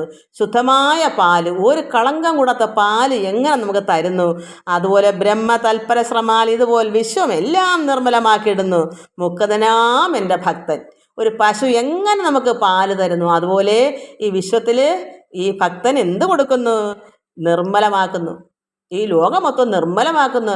അഴുക്ക് ചേർന്ന് കിടക്കുന്ന ഒരുപാട് അറിവില്ലായ്മയാൽ കിടന്ന് ദുരിതം പിടിച്ച് കിടക്കുന്ന ജനങ്ങൾക്ക് വേണ്ടി, ചില ഭക്തമക്കൾക്ക് അറിവില്ലാത്തത് കൊണ്ട് പല രീതിയിൽ കഷ്ടപ്പെടുന്ന ദുരിതം അനുഭവിക്കുന്നവർക്ക് നിർമ്മലമാക്കണം അവരുടെ ഉള്ളം. അതിനുവേണ്ടി പ്രയത്നിക്കുന്നു. ഒരു പശു എങ്ങനെ പാല് തരുന്നത് പോലെ ഒരു മഹാത്മാവ് വിശ്വമെല്ലാം നിർമ്മലമാക്കാനാണ് ലോകം മൊത്തം സഞ്ചരിക്കുന്നത്. അതാണ് ഭക്തൻ, ഭഗവാന്റെ ഭക്തൻ ഇങ്ങനെ നിർമ്മലമാക്കുന്നു വിശ്വമെല്ലാം. ലോകമൊത്തവും നാരദ മഹാമുനി ലോകമൊത്തവും സഞ്ചരിക്കുന്നത് പോലെ ഈ ഭക്തൻ, മുക്തനായ ഒരു ഭക്തനും ഇതുപോലെ ചെയ്യുന്നു. ബ്രഹ്മ തൽപരനെയും പ്രത്യേകം രക്ഷിപ്പൂ. ഞാൻ ഭഗവാൻ ഉദ്ധവർക്ക് പറയുന്നു, അങ്ങനെയാണെങ്കിലും ബ്രഹ്മ തൽപരനെ പ്രത്യേകം ഞാൻ രക്ഷിക്കുന്നു എന്ന് പറയുന്നു. ഭഗവാൻ മറ്റെല്ലാവരെയും രക്ഷിക്കുന്നതൊക്കെ അല്ല, ഭഗവാന്റെ താല്പര്യം എടുക്കുന്ന ഒരു ഭക്തനെ ബ്രഹ്മ തൽപരം. കാരണം ഭഗവാന്റെ താല്പര്യം ഭഗവത് സേവ, ഭഗവാന്റെ സേവയാണ്. ഭഗവാൻ എന്താണ് ആഗ്രഹം, അങ്ങനെയാണ് ഒരു ഭക്തൻ ഭഗവാന് വേണ്ടി സേവ ചെയ്യുന്നത്. മറ്റ് ഭക്തന്മാർക്ക് വേണ്ടി, മറ്റ് ലോകത്തിലുള്ള സാത്വികരായ ഭക്തന്മാരുണ്ട്, പക്ഷെ അവർക്ക് അറിവില്ല. അവർ കഷ്ടതയും ദുരിതങ്ങളും അനുഭവിച്ച് കിടക്കുമ്പോൾ അതിൽ നിന്ന് കരകയറാൻ വേണ്ടി അവർക്ക് വേണ്ടുന്ന ഉപദേശങ്ങളൊക്കെ കൊടുക്കാൻ, ഭഗവത് കഥകളും ഭഗവാന്റെ ചരിത്രങ്ങളും നാമസ്തുതികളൊക്കെ പറഞ്ഞും കേട്ടും കൊടുത്തും അവരെ കൂടെ നന്നാക്കി കരകയറ്റാൻ വേണ്ടി, ഈ ലോക ദുരിതത്തിൽ കിടന്ന് കഷ്ടപ്പെടുന്നവരെ കരകയറ്റാൻ ഇങ്ങനെയുള്ള ബ്രഹ്മതൽപര ഭഗവാന്റെ സേവ ചെയ്യാൻ ഭക്തന്മാർ ലോകം മൊത്തവും സഞ്ചരിക്കുന്നു. വിശ്വമെല്ലാം ഒരു പശു എങ്ങനെയാണ് നിർമ്മലമായ പാല് നമുക്ക് തന്ന് നമ്മളെ രക്ഷിക്കുന്നത്, അതുപോലെ മറ്റ് മക്കളെ, ലോകത്തുള്ള ജനങ്ങളെ രക്ഷിക്കാൻ വേണ്ടി ഈ ശുദ്ധാത്മാവായിരിക്കുന്ന ഒരു ഭക്തൻ ഭഗവാന്റെ സേവ ചെയ്യുന്നു. ഒരു പശുവിൻ്റെ ഉദാഹരണം തന്നേക്കുന്ന അതാ. ഒരു ഭക്തനും ഇതാണ്, ഒരു പശുവിനെ പോലെ തന്നെയാണ്. ലോകത്ത് മൊത്തം എല്ലാവർക്കും യാതൊരു ഫലത്തിനും വേണ്ടി അല്ല ചെയ്യുന്നത്. അതുകൊണ്ട് ഭഗവാൻ എന്ത് ചെയ്യുന്നു, അങ്ങനെയുള്ള ബ്രഹ്മതൽപരനെയും പ്രത്യേകം ഞാൻ രക്ഷിപ്പൂ, അവരെ ഞാൻ പ്രത്യേകം രക്ഷിക്കുന്നു എന്ന് ഭഗവാൻ പറഞ്ഞു കൊടുക്കുന്നു. എന്നതും അറിഞ്ഞാലും ഉദ്ധവ വഴി പോലെ ഞാൻ ഇങ്ങനെയാണ്, അങ്ങനെ ഒരു ഭക്തനെ അവരെ പ്രത്യേകം ഞാൻ രക്ഷിക്കുന്നുണ്ട്. വെറുതെ ഈ ഭക്തന് അതൊന്നും ഒരു ആഗ്രഹവും ഉണ്ടായിട്ടല്ല. ഭക്തന് ഭഗവാൻ രക്ഷിക്കാനുള്ള ചിന്തിച്ചൊന്നുമല്ല. പക്ഷെ ഭക്തൻ്റെ ഉള്ളം നിറച്ച് എന്താണ്, നിർമ്മലമായിരിക്കുന്ന കളങ്കമില്ലാത്ത സ്നേഹമാണ്. ഭഗവാൻ എങ്ങനെ മറ്റുള്ളവർ കൊടുക്കണം, അതുപോലെ തന്നെ ഒരു ഭക്തൻ ഭഗവാന്റെ ഇഷ്ടം ചെയ്യാൻ ലോകം മൊത്തം സഞ്ചരിക്കുക, മറ്റുള്ള ജനങ്ങൾക്ക് വേണ്ടി. അവിടെ യാതൊരു ഫലം ആഗ്രഹിച്ചിട്ടല്ല ചെയ്യുന്നത്. ഇന്ന് പല പല ആശ്രമങ്ങളെ നമ്മൾ ചിന്തിച്ച് നോക്കൂ, എവിടെങ്കിലും ഫലം ആഗ്രഹിക്കാതെ, പണം നോക്കാതെ ഇങ്ങനെ സേവനം ചെയ്യുന്നോ എന്ന്. അപ്പം അങ്ങനെ ഇത് മനസ്സിലാക്കണം നമ്മൾ. ബ്രഹ്മതൽപരനെയും പ്രത്യേകം ഭഗവാൻ രക്ഷിക്കുന്നുണ്ട്. അതുകൊണ്ട് എന്നതും അറിഞ്ഞാലും ഉദ്ധവ, ഇതാണ് ഒരു പശു എങ്ങനെ നിർമ്മലമായ പാല് കൊടുത്ത് രക്ഷിക്കുന്നത്, അതുപോലെയാണ് ഞാൻ എൻ്റെ ഭക്തന്മാർ, ഭഗവാന്റെ സേവ ചെയ്യുന്ന ഭക്തന്മാരെ ഞാനും ഇതുപോലെ രക്ഷിക്കുന്നുണ്ട്. അവർ ലോകമെല്ലാം ഭഗവത് സേവ ചെയ്യുന്നു. ഏവമൊക്കവേ അറിഞ്ഞിടന മഹാബുധൻ. അപ്പോൾ എന്നത് അറിഞ്ഞാലും ഉദ്ധവ വഴി പോലെ. ഏവമൊക്കവേ അറിഞ്ഞിടന മഹാബുധൻ ആവോളം എന്ത് ചെയ്യുന്നു, ഇങ്ങനെ അറിയുന്ന ഒരു മഹാവിദ്വാൻ, ഒരു ജ്ഞാനി, ഒരു ഭക്തൻ ആവോളം നാനാഭ്രമം ആത്മാവിൽ ഉണ്ടാകാതെ ധീരനായി എങ്കിൽ തന്നെ മാനസം ഉറപ്പിച്ചു പാരാതെ സർവകർമ്മങ്ങളെയും വഴിപോലെ നിരപേക്ഷകൻ എങ്കിൽ സമർപ്പിക്കുകയും ചെയ്യും. അവൻ നിരപേക്ഷകനാണ്, യാതൊരു അപേക്ഷയും ഇല്ല. ഭഗവാൻ എനിക്ക് ഇന്നത് വേണം, ഇന്നത് ഞാൻ ചെയ്യാം എന്തൊന്നും അവിടെ ഇല്ല. അങ്ങനെയുള്ള ഭക്തന്മാർക്ക് യാതൊരു അപേക്ഷയുമില്ല, ഭഗവാനിൽ നിന്ന് ഒന്നും പ്രതീക്ഷിക്കുന്നില്ല. ഭഗവാന്റെ സേവനം, ഭഗവാന്റെ ദാസൻ, ഭഗവാൻ എന്താണ് ആഗ്രഹം, ഭഗവാന്റെ ഇഷ്ടം എന്താണ്, അത് ഭഗവാൻ ചെയ്യുന്നതിന് തുല്യമായി ഭക്തൻ ലോകം വിശ്വമെല്ലാം കറങ്ങി എല്ലാവർക്കും വേണ്ടുന്ന ഉപകാരങ്ങൾ കൊടുക്കുക ചെയ്യുക. ഒരു ഫലത്തിനും വേണ്ടി അല്ല ചെയ്യുന്നത്. ആവോളം നാനാഭ്രമം ഭ്രമ ആത്മാവിൽ ഉണ്ടാകത്തില്ല. അങ്ങനെയുള്ള ഭക്തന് നാനാ രീതിയിലുള്ള ഭ്രമങ്ങൾ ഒന്നും തന്നെ ഉണ്ടാവത്തില്ല. അദ്ദേഹം നല്ല ധീരനാ, അറിഞ്ഞവനാ, ഭഗവാനെ ഉള്ളത്തിലാക്കിയവനാ. എന്ത് ഭ്രമം, എന്ത് പേടി, ഒരു ഭയവുമില്ല. ആവോളം ഭ്രമം ആത്മാവിൽ ഉണ്ടാകാതെ, ഉള്ളത്തിൽ ഒരു ഭ്രമവും ഉണ്ടാകാതെ ധീരനായി, അത്രയ്ക്ക് ധൈര്യമായിട്ട് ധീരനായി എങ്കിൽ തന്നെ ഭഗവാങ്ങൾ തന്നെ മനസ്സിനെ ഉറപ്പിച്ച് പാരാതെ സർവകർമ്മങ്ങളെയും വഴിപോലെ നിരപേക്ഷകൻ എങ്കിൽ സമർപ്പിക്കുകയും ചെയ്തെല്ലാം ഭഗവാനിൽ സമർപ്പിച്ച് ചെയ്യുന്നു. യാതൊരു ഫലവും അപേക്ഷയും ഇല്ല. ഒരു ഫലവും ആഗ്രഹിക്കാതെ ഭഗവാങ്കത്തിന് സമർപ്പിച്ച് ചെയ്യുന്നു. ഒരു ഫലവും അദ്ദേഹത്തിന് ആഗ്രഹമേ ഇല്ല. ഭഗവാന്റെ സേവ, സർവകർമ്മങ്ങളും പാരാതെ ഭഗവാനെ തന്നെ ധീരനായി തന്നെ ഉറപ്പിച്ചും കൊണ്ട് വഴിപോലെ എല്ലാ കർമ്മവും ഭഗവാൻ സമർപ്പിച്ച് ചെയ്യുന്നു. അദ്ദേഹം ഒന്നും തന്നെ ചെയ്യുന്നില്ല. ഭഗവാൻ ഉള്ളത്തിൽ പരബ്രഹ്മം ലയിച്ച് തന്നെ അദ്ദേഹം നടക്കുന്നു. ഭഗവാൻ തന്നെ ഉള്ളത്തിൽ വഹിച്ചുകൊണ്ട് നടക്കുന്നു. അയാൾ ഒന്നും തന്നെ ചെയ്യുന്നില്ല. അദ്ദേഹം അപേക്ഷയുമില്ല. ഈ വിശ്വമെല്ലാം നിർമ്മലമാക്കാനാണ് അദ്ദേഹത്തിൻ്റെ കർമ്മം. ഭഗവാന്റെ ആഗ്രഹം അതാണ്. ലോകത്തിലെ ആർക്കെങ്കിലും വിശപ്പോ ദാഹമോ, ആത്മീയമായ വിശപ്പോ ദാഹമോ എന്ന് എടുത്തു പറയണമല്ലോ. അതുകൊണ്ട് ഞാനിവിടെ ഇതിൽ പറയുമ്പോൾ വിശപ്പെന്നും ദാഹമെന്നും പറയാൻ ആത്മീയമായ വിശപ്പിനെയാണ്.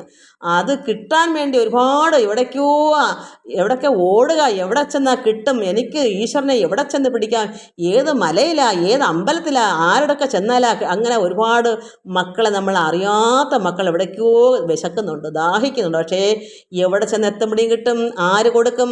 അറിഞ്ഞവനല്ലേ കൊടുക്കാൻ പറ്റൂ. അറിയാത്തവൻ എങ്ങനെ കൊടുക്കും? പക്ഷേ ആർത്തി വിളിച്ച് ഓടുക. അപ്പോൾ ഇങ്ങനെയുള്ള മഹാത്മാക്കൾ എവിടെയെങ്കിലുമൊക്കെ ഉണ്ടെങ്കിൽ അവിടെ നേരിട്ട് അവർക്ക് കണ്ടുപിടിക്കാൻ പറ്റും. ദൈവം അവരെ കാന്തോ സൂചി എങ്ങനെയാണ് അടുക്കുന്നത് അതുപോലെ അടുപ്പിച്ച് വെച്ചു കൊടുക്കും ഭഗവാൻ. അപ്പോൾ ഈ നിർമ്മലമായിരിക്കുന്ന ഈ വിശ്വം നന്നാക്കാൻ വേണ്ടി നടക്കുന്ന ആ മഹാത്മാവിൻ്റെ അടുക്കൽ വന്ന് എത്തിപ്പിടിക്കും. അപ്പോൾ അവർക്ക് ദാഹജലം കൊടുക്കും. ഈ വിശ്വത്തിൽ കറങ്ങി നടക്കുന്ന ഈ മഹാത്മാവിൽ നിന്ന് ദാഹജലവും ആഹാരവും ഒക്കെ കൊടുക്കുമ്പോൾ അവർക്ക് തൃപ്തിയാകും. അങ്ങനെ അവിടെ ദാഹവും വിശപ്പും ഒക്കെ അടങ്ങും. അതുകൊണ്ട് പാരാതെ സർവകർമ്മങ്ങളെയും വഴിപോലെ നിരപേക്ഷകൻ എങ്കൽ ഭഗവാങ്കൽ സമർപ്പിക്കുകയും ചെയ്യും. പെരിക ശ്രദ്ധാലുവായി സൽപുമാൻ എൻ്റെ കഥ. അതായത് പെരിക ശ്രദ്ധാലുവാണ് ഈ ഭക്തൻ, ഈ വിദ്വാൻ, ഈ ബുധൻ. അത് മഹാത്മാവ്. ഈ മഹാത്മാവെന്നും ബുധൻ എന്നൊക്കെ പറയുന്നത് എന്താണ്? ഇങ്ങനെയുള്ള മഹാത്മാവിനെയാണ് ഇങ്ങനെ പറയുന്നത്. ബുധനെന്നും വിദ്വാനെന്നും മഹാജ്ഞാനിയെന്നും ഒക്കെ പറയുന്നത് ഭഗവാനെ തന്നെ ലയം പ്രാപിച്ചിരിക്കുന്ന ഒരു മഹാത്മാവിനെയാണ്. അങ്ങനെയുള്ള മഹാത്മാവ് എന്ത് ചെയ്യുന്നു? പെരിക ശ്രദ്ധാലുവ, ഭയങ്കര ശ്രദ്ധയാണ്. എവിടെയെങ്കിലും വിഷമിക്കുന്ന ആൾക്കാരെയൊക്കെ കാണാനും ഭഗവാനെ എപ്പോഴും ചേർത്ത് പിടിച്ച് ഹൃദയത്തിൽ ലയിപ്പിച്ചിരുത്താനുള്ള പെരിക ശ്രദ്ധാലുവ. ഏത് സമയം ഭഗവാനുള്ള ചിന്തയാണ്. അതുകൊണ്ട് പെരിക ശ്രദ്ധാലുവായി എന്താ? ഭഗവാന്റെ സൽപുമാൻ എൻ്റെ കഥ. ഭഗവാൻ സൽപുമാനാണ്. സൽപുമാനായിരുന്ന പരമാത്മാവിൻ്റെ കഥ, ഭഗവാൻ കൃഷ്ണൻ്റെ കഥ. കാരണം ഭഗവാൻ അവതരിക്കുമ്പം കൃഷ്ണനായി വരുമ്പം പിന്നെ കൃഷ്ണൻ്റെ കഥയല്ലേ. ആ പരബ്രഹ്മമൂർത്തിയുടെ കഥ ശ്രവണ, ആ ചരിത്രങ്ങൾ, കഥകൾ കേൾക്കുക, ശ്രവണം. ഗാനസ്മരണ, നല്ല നല്ല കീർത്തനങ്ങൾ, ഭഗവത് സ്തുതികൾ, അത് സ്മരണ, ഓർക്കുക. എന്നിട്ട് കർമ്മജന്മ അഭിനയത്തിങ്കിൽ ഭഗവാന്റെ ജനനം, ഭഗവാൻ എന്തൊക്കെ കർമ്മങ്ങളാണ് ചെയ്ത്, കുചേലനും ഭഗവാനുള്ള അഭിമുഖങ്ങൾ, ആ കർമ്മങ്ങൾ. അപ്പോൾ ഒരു നടനായ ഭഗവാൻ കൃഷ്ണനായിട്ട് ഒരാളെ നിയമിക്കാം, ഒരു നടനാക്കി ആരെങ്കിലും. അതുപോലെ തന്നെ കുചേലനായിട്ട് വേറൊരാൾ. ഇങ്ങനെ നടനം, നമുക്ക് നാടകം കളിക്കത്തില്ലേ, ഇതുപോലെ ശ്രവണ, ഈ കഥകൾ കേൾക്കുക. ഗാനസ്മരണ, കർമ്മജന്മ അഭിനയം, അതാ നാടകം. അതാണ് നമ്മൾ അമ്പലത്തിലൊക്കെ ചെല്ലുമ്പോൾ, ഗുരുവായൂരപ്പൻ്റെ അവിടെ ചെല്ലുമ്പോൾ നമുക്ക് ഇതിൽ കാണാമല്ലോ കുചേലവൃത്തം. ഒരാൾ കുചേലനായിട്ടും കൃഷ്ണനായിട്ടൊക്കെ അഭിനയിക്കത്തില്ലേ. ഇതൊക്കെ ഭഗവാന് ഭയങ്കര ഇഷ്ടമാണ്. ഈ ഭാഗവത്തിൽ ഉടനീളം പറഞ്ഞേക്കുന്നത് അങ്ങനെയാണ്. ഭഗവാന്റെ സൽപുമാനായിരിക്കുന്ന ഭഗവാന്റെ കഥ കേൾക്കുക, ഗാനം സ്മരിക്കുക. കർമ്മജന്മ അഭിനയം, ഭഗവാന്റെ കർമ്മങ്ങൾ, എന്തൊക്കെ കർമ്മങ്ങളാണ് ഇതൊക്കെ. എന്താ പറയുക, രുക്മിണി സ്വയംവരം, ഇങ്ങനെയൊക്കെയുള്ള കഥകളൊക്കെ അഭിനയിക്കുക. അങ്ങനെ അഭിനയത്തിൻ്റെ നയിച്ചിടണം സദാകാലം. ഭഗവാൻ ഇതൊക്കെ നമ്മളിങ്ങനെ ചെയ്യണം സദാകാലം എപ്പോഴും. മതർത്ഥേ ധർമ്മ കാമ അർത്ഥങ്ങളെ ആചരിച്ച് വിദഗ്ധൻ നിശ്ചലയാം മൽഭക്തി പ്രാപിക്കുന്നത്. ഇങ്ങനെ ഒരു ഭക്തൻ ഇതുപോലൊക്കെ കണ്ടും കേട്ടും പഠിച്ചും മറ്റുള്ളവരെ കണ്ടും ആ സത്സംഗം ഇതൊക്കെ അറിവുള്ള ജ്ഞാനികൾ ചെയ്യുമ്പോൾ അത് നമ്മൾ പോയിരുന്ന് കണ്ട് കേട്ട് ഗാനങ്ങളും ഭഗവാന്റെ ചരിത്രങ്ങളും സത്സംഗത്തിൽ കൂടി നമുക്ക് മനസ്സിലാക്കുമ്പോൾ നമ്മളെല്ലാവരും ഭക്തി കൊണ്ട് നിറഞ്ഞ് ഒരു മഹാത്മാവിനെ പോലെ ആകാൻ ശ്രമിക്കണ്ടേ? അപ്പോൾ അങ്ങനെയൊക്കെ ആകാൻ വേണ്ടി ഈ ജ്ഞാനി വിശ്വമെല്ലാം കറങ്ങി സഞ്ചരിക്കുക. ആർക്കൊക്കെയെങ്കിലും വേണ്ടുന്നവർക്ക് ഇതൊക്കെ കൊടുക്കണ്ടേ? ഭഗവാന്റെ കഥകൾ പറഞ്ഞു കൊടുക്കണം, സ്തുതികൾ പറഞ്ഞ് കേൾപ്പിക്കണം, നടനം ചെയ്യണം, നാടകം അഭിനയിക്കണം. ഇതെല്ലാം ചെയ്യാൻ വേണ്ടിയാണ് വിശ്വമെല്ലാം ഇങ്ങനെ കറങ്ങുന്നത് ഭക്തന്മാരല്ലാതെ ഇത് ഒരു പണത്തിന് വേണ്ടിയോ മറ്റൊരു എന്തെങ്കിലും ഒരു നല്ല വാക്ക് കേൾക്കുമെന്നൊന്നും പ്രതീക്ഷയല്ല. അതായത് സൽക്കരിച്ചാലോ നിന്ദിച്ചാലോ പുകഴ്ത്തിയാലോ അദ്ദേഹത്തിന് യാതൊരു സന്തോഷമോ ദുഃഖമോ ഇല്ല. ആരും പുകഴ്ത്തെന്നും ഒരു സന്തോഷവുമില്ല, നിന്ദിച്ചെന്നും പറഞ്ഞൊരു ദുഃഖവുമില്ല. അങ്ങനെ വേണ്ടിയിട്ടല്ല, ഭഗവാന്റെ കർമ്മം ചെയ്യാൻ വേണ്ടി, ഭഗവത് സേവ നടത്താൻ വേണ്ടിയാണ് ഇങ്ങനെ ഭക്തന്മാർ സഞ്ചരിക്കുന്നത്. അതുകൊണ്ട് ധർമ്മ കാമാർത്ഥങ്ങളെ ആചരിക്കുക. നമ്മൾ കർമ്മ കാമ അർത്ഥ മോക്ഷം ഇങ്ങനെയുള്ള കാര്യങ്ങൾ നമ്മൾ മനസ്സിലാക്കി ആചരിച്ചും കൊണ്ട് വിദഗ്ധൻ ഒരു ബുദ്ധൻ ഒരു വിദ്വാൻ നിശ്ചലയാം മൽഭക്തി പ്രാപിക്കുന്നു. ഇങ്ങനെയാണ് നമ്മൾ നിശ്ചലയായിരിക്കുന്നത്. നമ്മൾ മനസ്സിനെ ഏകാഗ്രമാക്കിയിരിക്കുന്ന ഒരു ഭഗവത് ഭക്തി നമുക്ക് പ്രാപിക്കണമെങ്കിൽ നമ്മളിതൊക്കെ കേട്ടും കണ്ടും പഠിക്കണം. സത്സംഗത്തിൽ കൂടി സൽപാരായണങ്ങൾ, ഭഗവാന്റെ കഥകൾ ഇതൊക്കെ എവിടെയെങ്കിലും ഉണ്ടെങ്കിൽ കാണാനും കേൾക്കാനൊക്കെ പോയി സത്സംഗത്തിൽ കൂടി സത്വ ഗുണവാന്മാരായിരിക്കുന്ന അവരുടെ പ്രവൃത്തികളും അവരുടെ ഗാനങ്ങളും കഥകളും ഒക്കെ കേട്ടും ഭഗവത് പാരായണങ്ങൾ കേട്ടും ഇതൊക്കെ അത് സപ്താഹങ്ങൾ കേട്ടും നമ്മൾ സൽക്കർമ്മങ്ങൾ ചെയ്ത് മനസ്സിലാക്കുമ്പോൾ നമ്മളൊരു ഭക്തനായി മാറാൻ പറ്റും. വീട്ടിൽ വെറുതെ ഇരുന്നതൊന്നും അറിയാതെയും കേൾക്കാതിരുന്നാൽ ഒരു ജന്മത്തിലും എത്ര ജന്മം എടുത്താലും ഇതൊന്നും കിട്ടത്തില്ല. നമ്മൾ വിചാരിച്ചെങ്കിലേ നമുക്ക് കിട്ടൂ. അതുകൊണ്ട് ഒരു വിദഗ്ധൻ നിശ്ചയ മൽഭക്തി പ്രാപിക്കണം. ഒരു ഭക്തൻ ഇതൊക്കെ കേട്ടും കണ്ടും വേണം പഠിക്കാൻ. മതിമാൻ സത്സംഗേന ലഭിച്ച ഭക്തി കൊണ്ട് സതതം എന്നെയും ഉപാസിക്കുന്നത് അതുനേരം സത്തുക്കളാലേ ദർശിക്കപ്പെട്ട മൽപദത്തെ വിദ്രുതം ഭക്തനാലും പ്രാപ്തമാകുന്ന നൂനം.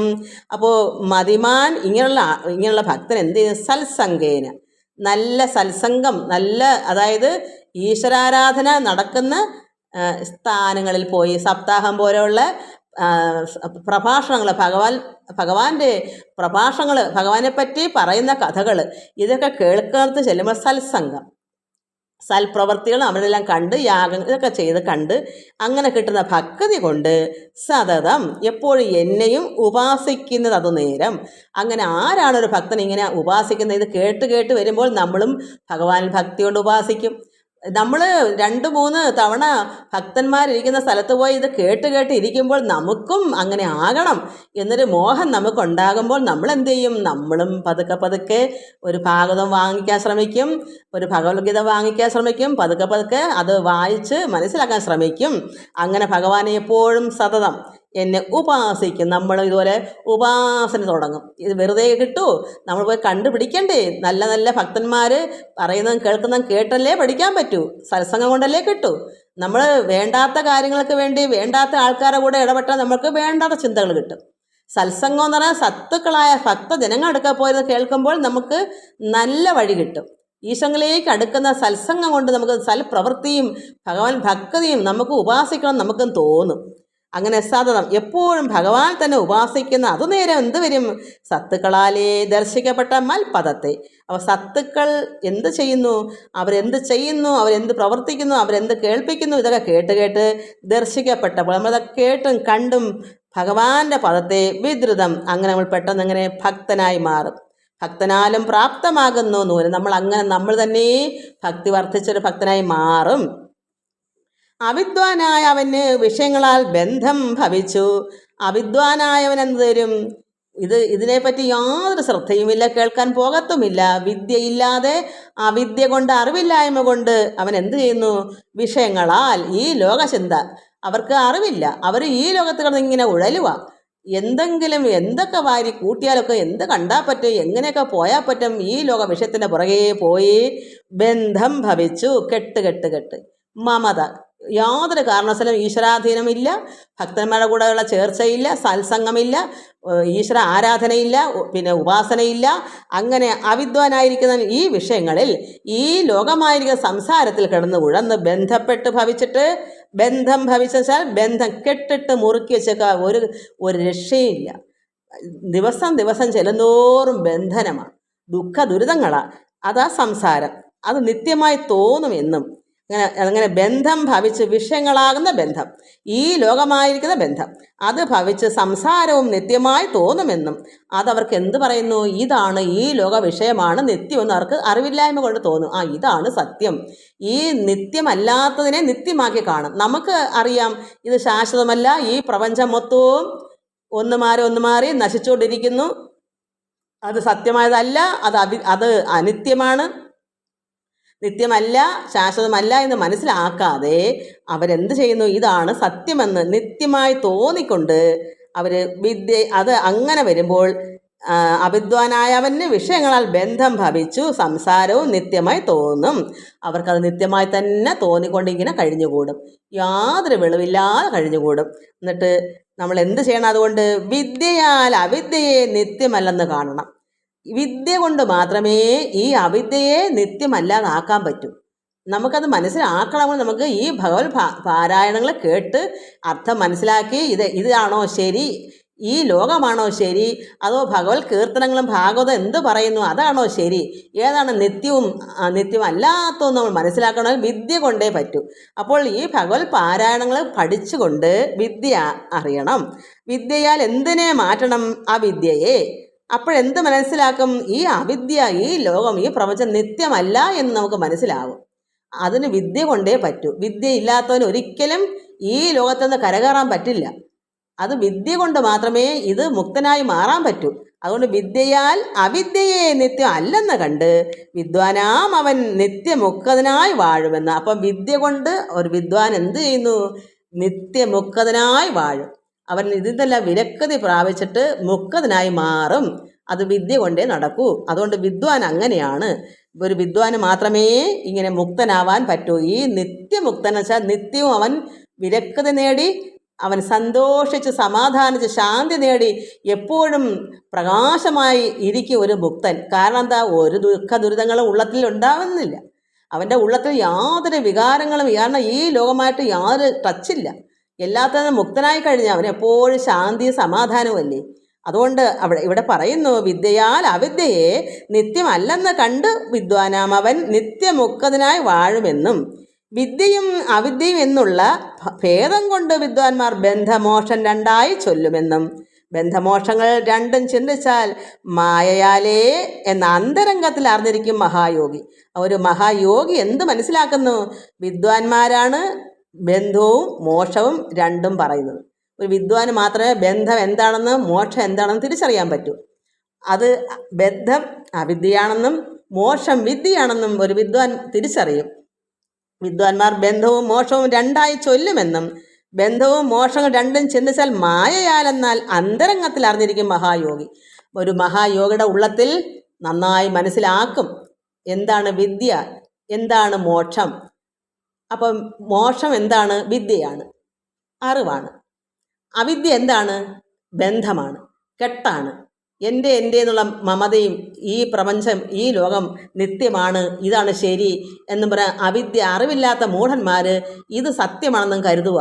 ഈ ദേഹവും ഒക്കെ സത്യമാണ്, നശിക്കുന്നതല്ല എന്ന്. പക്ഷെ ആത്മാവാണ് നശിക്കാത്തതും ഈ ദേഹം നശിക്കുന്നതാണെന്നും ഈ പ്രപഞ്ചം മൊത്തവും രൂപങ്ങൾ കാണപ്പെടുന്നതാണ്. കാണുന്നതെല്ലാം രൂപമാണ്, ഈ രൂപമെല്ലാം നശിക്കുന്നതാണ്. എന്നാൽ കാണാത്ത പരബ്രഹ്മത്തെ കാണാൻ പറ്റില്ല, അരൂപിയാണ്. ആ നാശമില്ലാത്ത ആ ഒരു പരബ്രഹ്മമാണ്. അത് നമ്മുടെ ഉള്ളത്തിൽ നമ്മൾ മനസ്സിലാക്കി എടുക്കുമ്പോൾ ദേഹവും ഈ കാണായത് എല്ലാം രൂപത്തോടുകൂടെ പ്രകൃതിയാണ്. ഇത് ഭഗവാന്റെ തന്നെ പ്രകൃതിയാണ്. പക്ഷെ അത് മായയാണ്, അത് നിത്യമല്ല, അത് ശാശ്വതമല്ല, അത് എപ്പോഴും നശിക്കുന്നതാണെന്ന് ഒരു വിദ്വാൻ മനസ്സിലാക്കി അന്തരംഗത്തിൽ നന്നായി മനസ്സിലാക്കുക ഒരു യോഗി. അങ്ങനെ യോഗി എന്ത് ചെയ്യും? നശിക്കുന്നതിനെയൊക്കെ പുറന്തള്ളി മനസ്സിൽ നിന്ന് എടുത്ത് കളഞ്ഞ് മുക്തനായിട്ട് പരബ്രഹ്മത്തെ എപ്പോഴും ലയം പ്രാപിച്ച്, പരമാത്മാവിൽ ലയം പ്രാപിച്ച് രമിച്ചിരിക്കുന്ന ഒരു മഹായോഗി. അന്തരംഗത്തിൽ അത് മാത്രമേ ഉള്ളൂ സത്യം. നിത്യമായ ഒന്നുണ്ട്, അത് പരബ്രഹ്മമാണ്, അത് നമ്മൾ തന്നെ ഉണ്ട്. അതിനെ അറിഞ്ഞറിഞ്ഞ് സുഖം പറ്റി ആനന്ദമായിട്ട് പ്രകാശത്തിൽ തന്നെ ഇരിക്കുന്ന ഒരു മുക്തൻ മഹായോഗി മനസ്സിലാക്കിക്കൊണ്ട് വിദ്യ മനസ്സിലാക്കണം. വിദ്യ ഇല്ലാത്തവൻ എപ്പോഴും ദുരിതത്തിൽപ്പെട്ട് ഈ ലോകചിന്തയിൽ തന്നെ കിടന്ന് ഉഴലും. നമുക്ക് ഇത് ഇത്രയും മതി. എല്ലാവർക്കും നമസ്കാരം. ഹരി ഓം, ഹരി ഓം, ഹരി ഓം.